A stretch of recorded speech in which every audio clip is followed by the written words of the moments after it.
Zenless Zone Zero just dropped and has immediately been considered a polarizing game.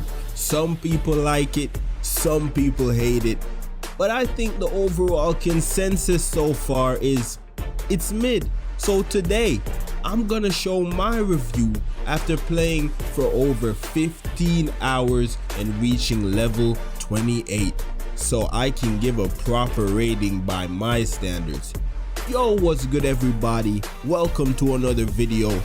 We need to talk about Zenless Zone Zero. Let's get straight into it.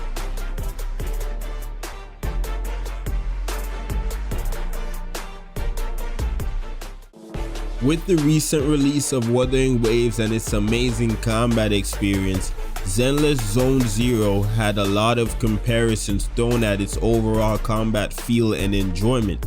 In my first 6 hours of playing this game, I thought the combat was far too spammy and lacked depth.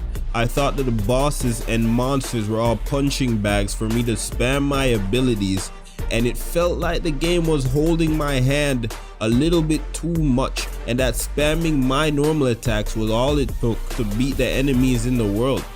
Fast forward though, a couple days, I've played a lot more time, and I'm happy to say that I find the gameplay very enjoyable now. The boss fights still leave something to be desired, but the more I played, the more fluid my combos felt, and it started to feel less spammy and more thoughtful.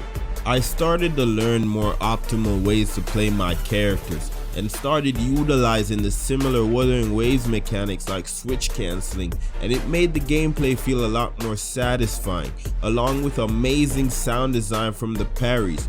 But I do think that bosses aren't interesting enough mechanically for my liking, so my rating for ZZZ's combat is a 7.5 out of 10.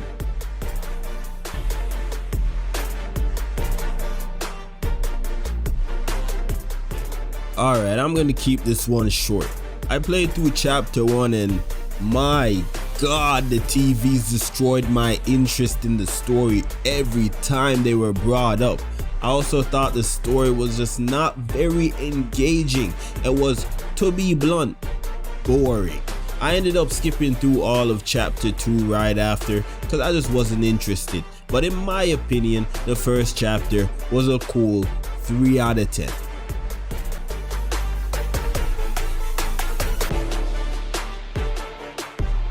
Once again, Hoyoverse did not disappoint. I love the music in the game, and it's like at this point, I just expect good music from Hoyoverse's team every single time. The music for me gets a solid 8.5 out of 10.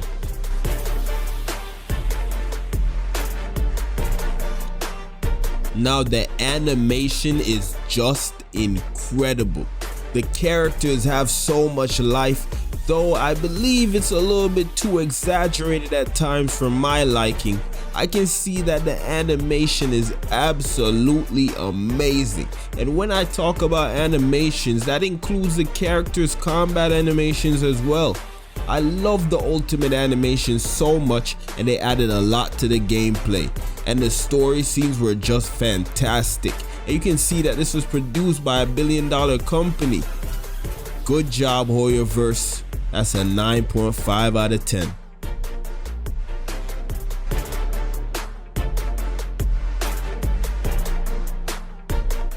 I was happy when I saw 100 free pulls being advertised for the game, but I didn't think I would have to play for over 15 hours to not even get there.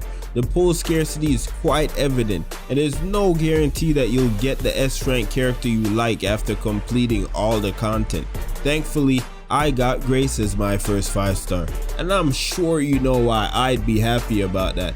But then I lost a 50-50 on Ellen to Lycon, a character I don't want. Now don't get me wrong, I know this is a gacha game and getting unlucky is expected for some players, but it's hard to just say that when Wuthering Waves just gave us a character selection banner with 80 pity, while ZZZ has a staggering 300 pity selector banner that will take us months to use, and not to mention Wu was 50 pity starter banner, which means we guarantee a standard 5-star of our choice and a random one as well. And I mean, no one likes the 50-50 BS, but the 75-25 on the weapon banner is crazy work. I know that's in Star Rail too, but I still do not understand why these can't be 100%. You already burned us out with that 50-50, bro. After clearing all the content for the first 3 days, you won't even have enough to pull for Ellen or her weapon guaranteed. And in Wuthering Waves, we were able to get 3 5-star characters and hit the first pity of the limited character in very short time. I think the generosity of ZZZ has been trash. 4 out of 10.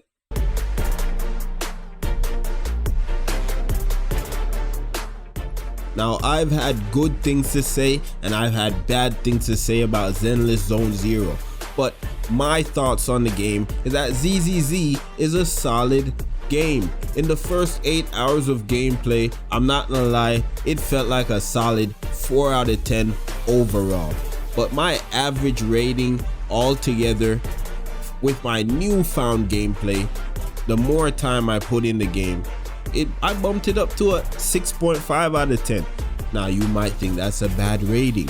Okay, that's your opinion. I think that is fine for now because I think the game will improve, and I think this is just the base of the game, and I think it has a lot of potential. This review is based off of my experiences, and your opinion obviously may differ. Tell me your opinions though in the comments about ZZZ and how you feel it stacks up to Wuthering Waves. That's all I have for you today, and I'll talk to you later.